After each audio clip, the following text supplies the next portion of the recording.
안녕하셨습니까? 옆에 사람이 너무 멀어서 인사 사랑합니다. 축복합니다. 네. 오늘 제목이 있습니다. 같이 읽겠습니다. 비밀을 위해 세월을 아끼라. 아멘. 이 비밀을 위해 세월을 아끼라, 이 말을 오해하면 안 됩니다. 이 비밀을 무슨 우리만 아는 비밀 이렇게 아니고요. 오늘 골로새서를 통해서 이 비밀이 무엇인지를 우리에게 말씀해 주실 겁니다. 다 알려주신 비밀입니다. 이 골로새서를 오늘 전체 볼 텐데요. 골로새서는 골로새 교회를 향하여 사도 바울이 로마 감옥에 있을 때 편지를 썼습니다. 우리가 지난주 에베소서 그리고 빌립보서 한 주씩 계속 봤는데 이것과 함께 로마 감옥에서 썼던 성경이 이 골로새서입니다. 에베소서와 골로새서를 쌍둥이 서신이라 그럽니다. 왜냐하면 앞에 교리 부분은 다르지만 실천 부분이 같습니다. 에베소서는 그리스도의 몸된 교회가 주제고 골로새서는 교회의 머리이신 그리스도가 주제입니다. 그러니까 교리편에서는 에베소서는 몸이 무엇이냐를 말했고, 오늘 골로새서 교리편 1장과 2장에는 그리스도가 누구냐 이 얘기를 할 겁니다. 그래서 에베소서의 적용도 그리스도의 몸인 교회는 어떻게 살아야 되느냐라는 얘기였고, 골로새서의 적용도 그리스도를 머리로 둔 교회는 어떻게 살아야 되느냐 똑같습니다. 그래서 골로새서와 에베소서는 쌍둥이 서신이다 이렇게 말합니다. 이 골로새 교회는 사실은 사도 바울과의 관련성을 성경에서 찾기는 어려워요. 하지만 골로새 지역을 향하여 편지를 쓴 게 골로새서, 그리고 우리에게 지금 없지만 라오디게아서가 골로새와 붙어 있거든요. 그 라오디게아서, 그리고 골로새의 지역의 여러 교회 중에 한 교회였던 빌레몬의 집에 편지를 써서 빌레몬에게 쓴 성경이 골로새 교회의 하나였는데, 골로새의 사도 바울의 영향력이 굉장히 크게 미쳤었다는 건 알 수 있습니다. 추측하기는 사도 바울이 3차 전도여행 때 BCD 안디옥에서 에베소로 오게 되는데요. 에베소로 오는 길 중에 골로새가 있어요. 그러니까 사도 바울이 골로새, 라오디게아 이 대도시를 지나면서 복음을 전하지 않았을 것이라고 추측하기는 너무 어려울 것 같고요.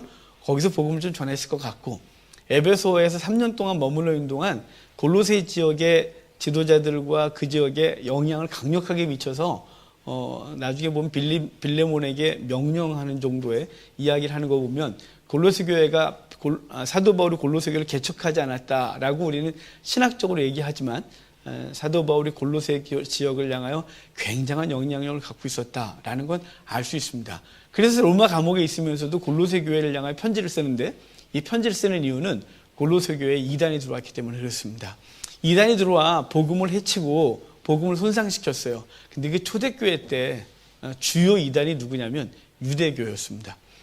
일반 서신으로 넘어가면 베드로 전후서, 그 다음에 요한 1, 2, 3서, 유다서 등등으로 넘어가면 당시 이단은 유대교도 이단이었지만, 유대교 사상도 그랬지만 그때는 영지주의 사상이 더 강력하게 미치고 있었어요. 하지만 초기 교회는 사도 바울이 복음을 증거하고 교회를 세우는 그때 가장 강력한 이단은 유대교 사상이었습니다. 유대인들에게 복음이 증거됐고 그들이 들어왔을 때 복음으로 그들을 완전히 바꾸지 못하고 기존의 유대교 사상을 교회 내에 접목시킴으로 교회에 믿음으로 구원받는 이 복음 사상을 흐트르고 율법을 지켜야 되고 천사 숭배해야 하며 그 다음에 금욕주의 등등을 가르쳐서 교회를 혼란스럽게 했습니다. 그 혼란스럽게 한 유대교 사상에 대하여 그런 거 붙들지 말고 오직 머리신 그리스도를 붙들어라 라고 하는 게 골로새의 주 목적이에요. 이걸 다시 이 얘기 다 한 거예요. 그리스도가 머리이므로 머리를 붙들어야 머리로부터 모든 것이 몸에 영향을 끼친다라고 해서 머리를 붙들어야 온전한 교회가 될 수 있다라는 얘기가 골로새서의 주 내용이에요. 그 내용을 전체를 좀 본 다음에 중요한 내용들을 전체를 보고, 그리고 오늘 비밀이 무엇인지, 이 비밀은 나만 아는 거 아니고요. 뭐 신천지나 이런 것들이 우리만 안다고 말하는 이런 비밀 아니에요. 이런 비밀이 아니라 이미 모든 믿는 자에게 공개된 것이고, 그리고 더 이상 비밀이 아니에요. 명확해진 것인데 이것을 무엇이라 말씀하는지를 보고 그 비밀을 안 자들은 어떻게 살아야 되는지를 얘기를 오늘 골로새서를 보면서 보겠습니다. 자, 골로새서 1장부터 중간중간 중요한 구절들 읽어가면서 보도록 하겠습니다. 골로새서 1장 4절과 5절 좀 봅시다. 골로새서 1장 4절 5절입니다. 여기 믿음, 소망, 사랑, 그리고 복음 진리란 말을 주목해서 보셔요. 자, 천천히 읽겠습니다. 이는 그리스도 예수 안에 너희의 믿음과 모든 성도에 대한 사랑을 들었으며 너희를 위하여 하늘에 쌓아둔 소망으로 말미암음이니 곧 너희가 전에 복음 진리의 말씀을 들은 것이다. 그러니까 골로새 교회에 향하여 편지를 쓰면서 서론 부분에서 그들의 신앙을 칭찬하기를 너희들의 믿음이 있고 너희들의 사랑이 있고 하늘에 쌓아둔 소망이 있다, 이렇게 말해요. 사도 바울이 데살로니가 전서 쓸 때도 너희도 사랑의 수고, 소망의 인내, 믿음의 역사에 대한 얘기를 했고, 그러면서 그 데살로니가 교회를 칭찬했는데, 지금 데살로니가 교회는 2차 때 쓴 얘기고, 이건 사도 바울이 감옥에, 그러니까 4차 정도 됐을 때 쓰는 것이라고 한다면, 사도 바울은 우리에게 있어서 믿음, 소망, 사랑을 굉장히 강조하죠. 근데 그것이 생성되는 근거, 그리고 그것이 성장하는 근거가 어디냐면 복음에 있어요. 그래서 5절 후반에 곧 너희가 전에 복음 진리의 말씀을 들은 것이다. 복음 진리의 말씀을 통해 그것들이 크는 것이죠. 그러니까 교회를 왔다 갔다 하는 데서 신앙이 성장하는 것이 아니라 10년이 되고 20년이 되고 똑같아요. 하나님의 말씀이 우리 속에 들어오고 그래야 믿음이 성장하고 사랑의 수고가 생기고 천국에 대한 강력한 소망이 있게 되는데, 사도 바울은 지금 골로새 교회를 향하여 그렇게 얘기를 하고 있는 거예요. 그리고 그것은 자라게 되어 있어요. 마치 씨앗이 어디 밭에 심겨지면 우리가 인식하든 인식하지 않든 그 녀석은 자라고 있습니다. 밭에 뿌려놓으면 며칠 자고 일어나면 어느 순간 보면 밭에서 파란 싹이 돋아나기 시작했고, 며칠 좀 무신경하게 지나고 나면 벌써 이미 풀처럼 자랐고, 어느 날 보면 꽃이 피고 어느 날 보면 아침에 나가보면 열매가 맺어져 있는 놀라운 사건을 보는 거예요. 복음 진리가 똑같아요. 복음 진리가 우리 속에 들어오면 믿음, 소망, 사랑이 자라고, 그리고 결국은 그것이 열매 맺는 거예요. 6절 후반을 여러분 눈으로 보시면 온 천하에서도 열매를 맺어 자라는도다. 이 복음이 심겨진 곳마다 온 천하에서 열매를 맺고 자라는 것이에요. 사실 하나님의 말씀은 바람이 임으로 불며 어디서 부는지 바람의 그 세기가 얼마인지를 알지 못하지만, 그것처럼 이 하나님의 말씀이 심겨지면 그냥 듣고 끝난 것 같으나 이 복음은 우리 속에서 반드시 역사하게 되어 있는 거예요. 하나님의 말씀을 그래서 중요하게 여기고 열심히 읽고 묵상하고 암송하고 그래야 우리 신앙인이 바르게 자랍니다. 그렇지 않으면 우리가 설 수가 없는 것이에요.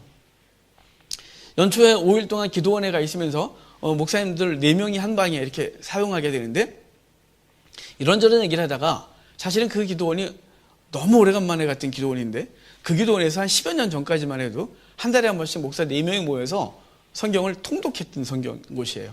창세기 1장부터 마지막 장까지 쫙 계속 읽었어요. 한 달에 한 번 무조건 그 주간 올라 성경을 읽는 거예요. 읽다가 보니까 하나님의 말씀이 이렇게 자리를 잡는 것이죠. 그러고 나누면서 어떻게 그렇게 가능하냐요. 그게 성경 어떻게 이렇게 많이 알아요? 어떻게 얘기만 하면 거기가 나와요? 이 얘기는요, 그냥 나오는 게 아니에요. 오랫동안 하나님의 말씀을 묵상하고 읽을 때 막 그냥 지나간 것 같아요. 4명이서 모여서 읽다 보면, 그때도 4명이 모였는데 4명이 읽다 보면 mp3를 틀어놓고 그냥 눈만 읽는 거예요. 시간이 좀 부족하면 딴짓 좀 하고 사우나도 갔다 오고 맛있는 거 먹고 들어오면 시간을 확 놓치면 mp3를 2.5배속까지 돌려요. 2.5배가 되면 안 들려요. 웬만한 사람은. 근데 집중을 하면 다 들려요. 3배속까지도 들려요. 그런데 그걸 놓고 계속 읽다가 나오는데 그냥 이러면 무슨 유익이 있냐고 다들 묻거든요. 하지만 여러분, 말씀이 들어가면요, 우리가 모르는 사이에 뿌리를 이렇게 내려요.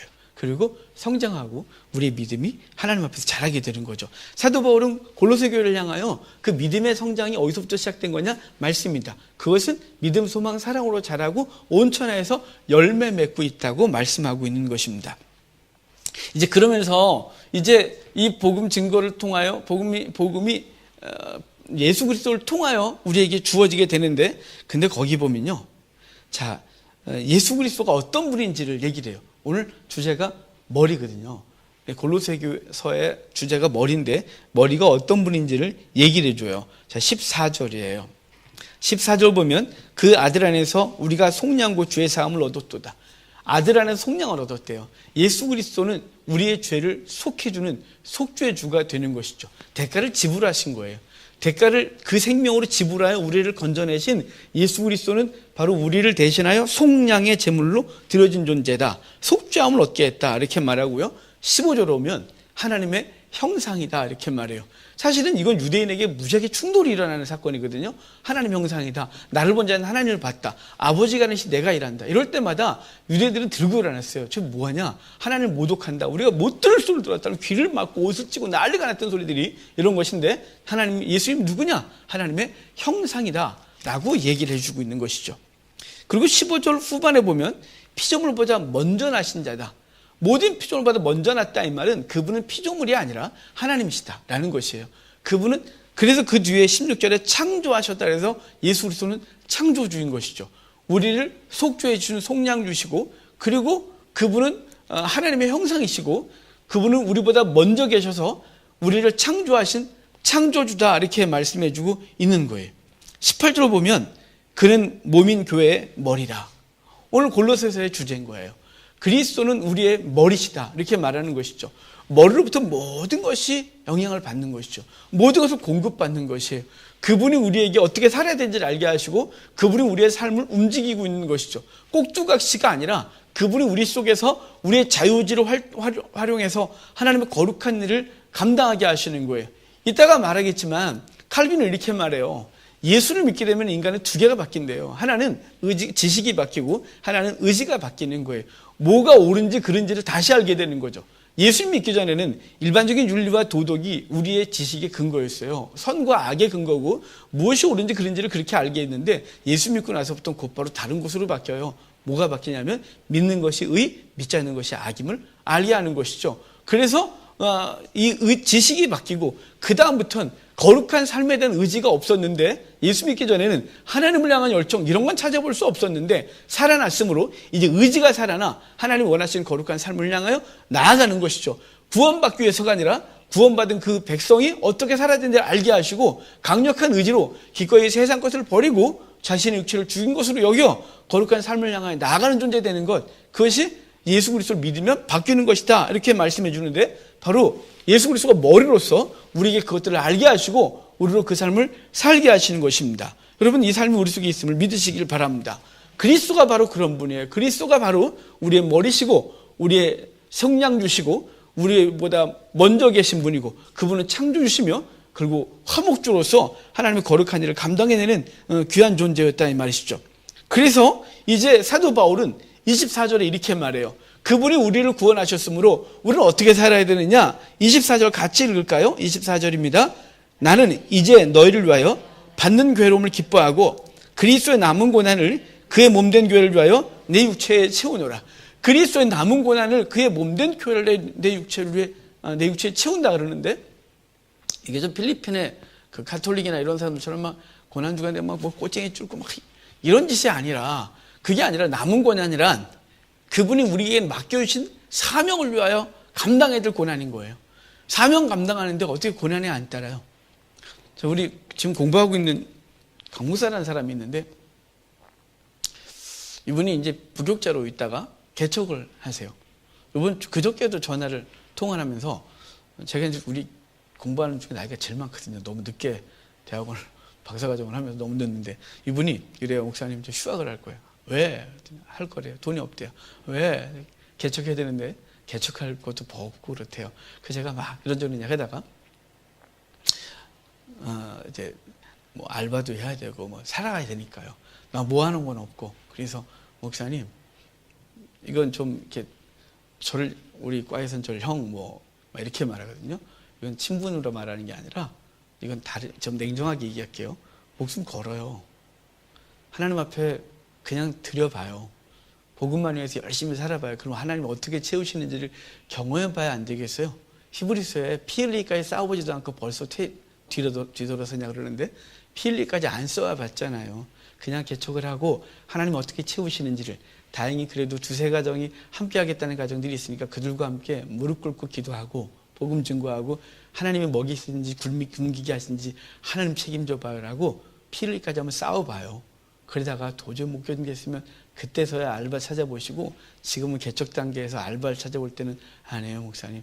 이제는 복음을 위해서 그러셔야죠. 그랬더니 예 그러면 알겠어요. 학교도 휴학 안 해보고 하면 노력해 볼 테니까 기도해줘. 그래서 고마워요. 언제 만납시다. 그리고 이제 방학 중이지만 만나기로 했는데 이분이 복음을 위하여 뭘 한다고요? 남은 고난을 채우는 거예요. 그리스도의 남은 고난이란 자기가 괜히 쓸데없이 막 고통 주는 게 아니라 복음 증거하다 당하는 가난이란 고난이죠. 복음 증거하다 당하는, 복음 증거가 아니면 그분이 자기가 전공한 것대로 살면 잘 살 수 있었는데 복음 때문에 대학원을 냈고 부목사로 살아가다가 이제 개척까지 하게 되는 이 상황에서 그가 몸에 짊어지는 게 뭐냐면 남은 고난인 것이에요. 여러분, 우리가 그리스도가 우리의 머리 되셨으므로, 우리를 살려주시고 우리에게 생명 주셨으므로, 하나님과 원수되었던 일을 화목하게 하셨으므로 이제 우리는 어떻게 하냐? 그리스도 때문에 교회를 위하여 남은 고난을, 우리의 몸된 교회를 위하여 남은 고난을 우리 채우노라라고 하는 이 바울의 말이 우리의 것이 되어서 이 시대에 힘을 잃어가는 한국교회가 다시 힘을 내는데 누군가가 하겠지가 아니라 하나님, 이거 제가 감당하겠나이다. 그래서 우리 삶의 자리에서 우리가 섬기는 교회 내에서 하나님 원하시는 거룩한 일들을 향하여 누군가가 헌신해야 되지 안 되겠습니까? 그래야 하나님 나라가 든든히 설 것입니다. 이제 그러면서 이단들 들어왔던 걸 좀 볼까요? 2장 8절 봐요. 골로새 교회에 들어왔던 이단들을 이단 사상을 말해주는데 2장 8절, 누가 철학과 헛된 속임수로 너희를 사로잡을까 주의하라. 이것은 사람의 전통과 세상의 초등학문을 따르며 그리스도를 따름이 아니니라 그러죠. 철학과 헛된 속임수래요. 그러니까 그리스 지역에 복음이 증거되면서 복음이 왜곡되기 시작해요. 철학 사상이 들어오고 하나님의 말씀이 말씀으로 순수하게 증거되지 아니하고 철학과 함께 이렇게 믹싱이 돼갖고 이상한 짓이 되어버린 거예요. 거기다가 헛된 속임수를 했는데 그 헛된 속임수는 유대인의 가치관들이에요. 16절로 한번 가볼까요? 16절을 보세요. 그러므로 먹고 마시는 것, 절기나 초하루나 안식일을 이유로 누구든지 너희를 비판하지 못하게 하라. 먹고 마시는 것, 절기, 초하루, 안식일이래요. 먹고 마시는 것, 지금도 우리 한국교회 종종 몇몇 분들이 레위기에 음식 규례를 갖고서 지켜야 되니 어쩌니 그러거든요. 뭐 피를 먹으면 되니 안 되니, 뭐 순대를 먹으면 되니 안 되니, 돼지고기는 되니 안 되니, 뭐 이렇게 전혀 문제가 안 되고요. 안식일을 이유로, 여러분 주일은 안식일이 아닙니다. 안식일은 그리스도 안에서 영원한 안식으로 들어갔고요. 주일은 주일 앞에 예수 그리스도가 부활하신 날을 기념하여 예배하러 모이고 하나님의 말씀을 함께하고, 그리고 성도들이 힘을 다하여 그 성도의 공동체를 만들어 세상을 향하여 복음 증거하기 위하여 그날을 특별히 구별한 것뿐이지 안식일이 아닌데 절기나 또 뭐 유월절, 초막절 지켜야 된다고 요즘 한국교회가 또 이상한 소리들을 하고 계신데, 그 절기, 이 모든 것들이 다 당시도 교회를 흔들었던 것인데 우리 한국교회를 지금도 흔들고 있다는 사실이에요. 메시아닉 주들이 들어와서 그렇거든요. 자, 18절 봐요. 또 어떤 사상이 있었는지. 아무도 꿈에는 겸손과 천사 숭배를 이유로 너희를 정죄하지 못하게 하라. 꿈에는 겸손이란 하나님 앞에서 진정한 겸손이 아니라 이렇게 자기를 쳐서 금욕주의 같은 거예요. 세례 요한파 같은 경우는 여전히 주 3세기까지 에베소에서 활동을 하면서 금욕주의적인 유대교를 갖고 있었어요. 그게 교회 내에 들어오면서 그 금욕적인 생활로 자꾸 몰아가는 것이죠. 그것으로 자기의 구원을 이루려고 하고 무엇인가 행하려고 하는 것이에요. 또 천사 숭배가 있었습니다. 유대교 안에 천사 숭배가 있다는 게 이상하지만 이 천사 숭배는 히브리서 1장, 2장에서 아주 강력하게 천사의 존재가 무엇이냐라고 말하면서 천사는 주의 백성들, 하나님의 자녀들을 섬기라고 보낸 영이 아니냐라고 말하고 오직 그리스도만이 하나님의 자녀다, 하나님의 우편에 앉은 존재다라고 말해서 천사는 아무것도 아니라고 말했는데, 당시 교회 안에 유대교 사상이 이런 것들이 들어와 교회를 흔들어 놨었단 말입니다. 지금 이런 것들을 붙들고 구원의 근거를 삼으려고 하는 그 교회, 골로새 교회 성도들에게 그게 구원의 근거가 아니다. 절기 지킨다고 구원받냐? 안식일 열심히 지킨다고 구원받냐? 먹고 마시는 것이다 그랬죠. 유대인들은 먹고 마시는 게 분명했어요. 지금도 코셔법대로 음식을 만들고 그걸 먹으려고 하지만 코셔법은 굉장히 위선이에요. 엄청난 위선이에요. 피차양 안 먹을 방법이 없고요. 그들이 그 율법대로 지키려고 하지만 그것이 제대로 지켜지는 게 거의 없는 게 코셔법이에요. 그냥 하나님께서 무엇을 바른지 그른지를 알려준 것뿐이지 그것이 그들을 완전히 지키지 못하는데 계속해서 하고 있는 게 한국교회도 그걸 따라가려고 한단 말이에요. 헛된 속임수, 철학 등이 교회 내에 들어와서 복음이 아니라 세상 지식과 그런 서적들을 가지고 복음을 대체하고 하나님의 말씀을 해석하고 그리고 그것을 묵상하고 무슨 뜻이냐를 궁금해하기보다는 성경 본문 읽어놓고 여러 가지 지식들, 잡다한 지식들을 갖다가 우리에게 소개하면서 우리로 세상 가치관, 그리고 무엇인가 명강을 들은 것 같이 하는 이 모든 것들은 그건 구원의 근거가 아니라 이 말이에요. 오직 우리는 뭘 붙드냐? 머리를 붙들어야 된다고 말해요. 자, 10절 한번 볼까요? 2장 10절 다시 앞으로 좀 가서 2장 10절에 너희도 그 안에서 충만해졌으니 그는 모든 통치자와 권세의 머리시라. 19절로 가볼까요? 2장 19절 머리를 붙들지 아니하는지라 온 몸이 머리로 말미암아 마디와 힘줄로 공급함을 받고 연합하여 하나님이 자라게 하심으로 자라느니라. 이 모든 것들은 복음이 아닌 다른 것들을 붙드는 건 다 머리가 아니래요. 그러므로 머리가 없는 몸뚱아리는 제대로 아무것도 할 수 없듯이 머리를 붙들어야 된다는데 그 머리가 누구냐? 1장에서 우리가 정의했듯이 그분은 창조 주시고 속량 주시고 그는 화목 주시고 하나님의 형상이시며 모든 교회의 머리다라고 해서 그 머리 그리스도를 붙들어야 된다는 거죠. 왜냐하면 그분이 우리를 위해 당신의 생명을 내어주셨기 때문에 그래요. 그분이 우리를 위해 피를 흘렸고 그걸 믿는 자만이 구원 얻는다고 요한복음 3장에서 니고데마의 대화 속에서 영생에 대한 얘기하면서 광야에서 노뱀이 달린 것처럼 인자도 나무에 달려하는데 이것을 믿는 자가 산다라고 말해서 예수 그리스도의 피 흘려주심이 유일한 구원의 근거이므로 그런 다른 것 잡다한 것들 붙들지 말고 오직 그리스도 은혜 붙들어라. 그리스도를 붙들지 아니하면 아무것도 아니라고 말씀해줘서 우리로 그리스도인으로 살아야 되는 걸 말씀해주고 있는 거예요. 자, 10절 가볼까요? 3장 10절 3장 10절 같이 읽어요. 새 사람을 입었으니 이는 자기를 창조하시는 형상을 따라 지식에까지 새롭게 하심을 입은 자니라. 자, 어디까지요? 지식에까지 새롭게 함을 입었대요. 그래서 저와 여러분은 성도가 딱 되는 순간 세상 사람들하고 말이 자꾸 달라져요. 그동안 그렇게 친했던 친구들이 그리스도를 딱 믿는 순간 세상 사람들하고 어울리는 게 되게 불편해지는 거예요. 왜냐하면 추구하는 가치관이 자꾸 달라져요. 그리스도 안에 들어오면 들어올수록 그들과 점점 멀어지고 대화거리가 없어져요. 그리고 그들이 중요하다고 여기는 것, 저도 우리가 믿기 전에 예전에 중요하다고 여기던 것들이 예수 그리스도를 믿는 순간 그때부터 서서히 그것들은 분토처럼 여겨지게 되고 무엇이 옳은지 무엇이 바른 것인지를 알게 되고 그것을 위하여 삶을 드리게 되는 거죠. 지식이 새롭게 됐고 그 새롭게 된 지식은 우리 의지를 발동시켜 하나님 거룩한 일들을 감당하게 하는 것이에요. 이게 머리를 붙든 사람들의 삶의 시작이고 끝이고 과정인 것이죠. 자, 4장 2절 갑시다. 오늘 우리가 읽었던 본문 4장 2절 보면 기도를 계속하고 기도에 감사함으로 깨어있으라 그러죠. 전 이걸 기억하기 쉽게 성경을 가르칠 때 이렇게 말해요. 에베소서는 몸이니까 성도로 살려면 전신갑주를 입으라 이렇게 했고, 이 골로새서는 머리를 그리스도가 머리신데 그분과 연합한 교회가 거룩하게 살기 위해서는 기도가 열려있어야 된다 이렇게 머리하고 기도가 이렇게 그래서 기도를 계속하고 기도에 감사함으로 깨어 있으래요. 이 깨어 있다 이게 그레고레오라고 하는 헬라어인데요. 이게 주목하고 있는 거예요. 계속 주시하고 있는 거예요. 우리의 영적인 눈을 감지 않는 거예요. 기도로 그렇게 하고 있는 거죠. 기도를 통하여 깨어 있는 거예요. 기도를 통하여 내가 어떻게 살아야 되는데 갈 방향이 무엇이며 무엇이 옳은지를 계속해서 주시하고 있는 거죠. 그리고 그것을 기도를 통하여 그렇게 하고 일어나 그 삶을 살아가고 또 무릎 꿇어 하나님 앞에 어떻게 사는 것이 옳은지를 묻고 또 그렇게 가는 것이죠. 기도를 통하여 내가 얻고자 하는 것을 얻는 게 아니라 기도의 주 목적은 아버지의 뜻이 무엇인지를 분별하여 그 뜻을 발견하고 그대로 가는 거예요. 그게 그레고레오예요. 따라가는 거죠. 주목하여 계속 깨어 있는 거예요. 그리고 또한 우리를 위하여 기도하되 하나님의 전도할 문을 우리에게 열어주사 그리스도의 비밀을 알리게 해달래요. 여기 3절에도 비밀이라는 단어가 나왔고 4절도 비밀이라는 단어가 나와요.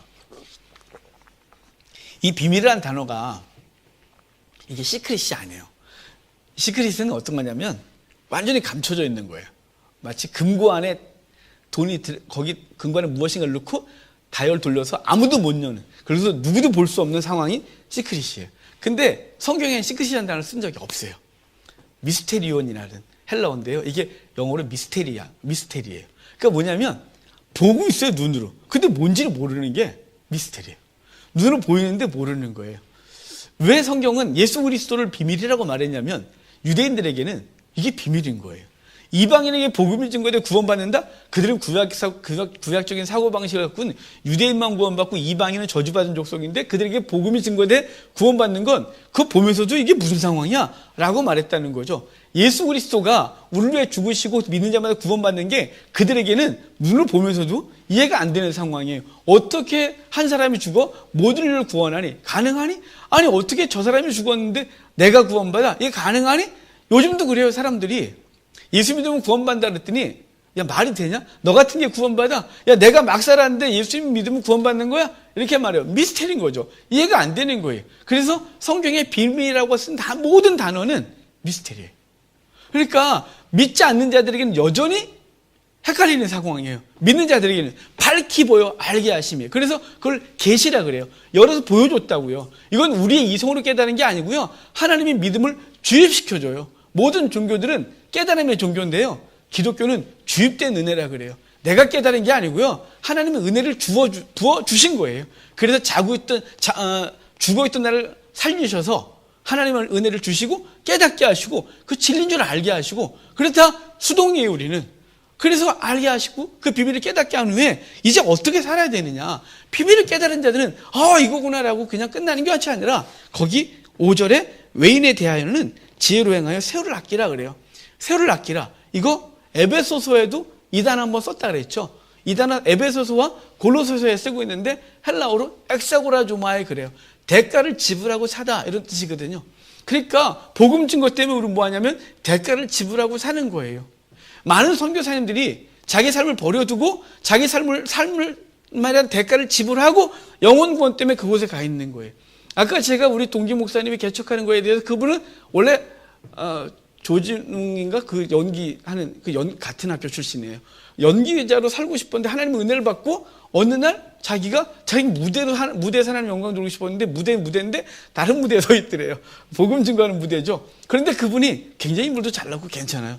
근데 자기 삶을 계속 살면 나름대로 살 수 있었을 텐데 그가 복음 때문에 기꺼이 대가를 지불한 거죠. 삶을 지불한 거예요. 자기 재물을 교회를 세우기 위하여 지불하는 거예요. 그게 엑사고라 조마예요.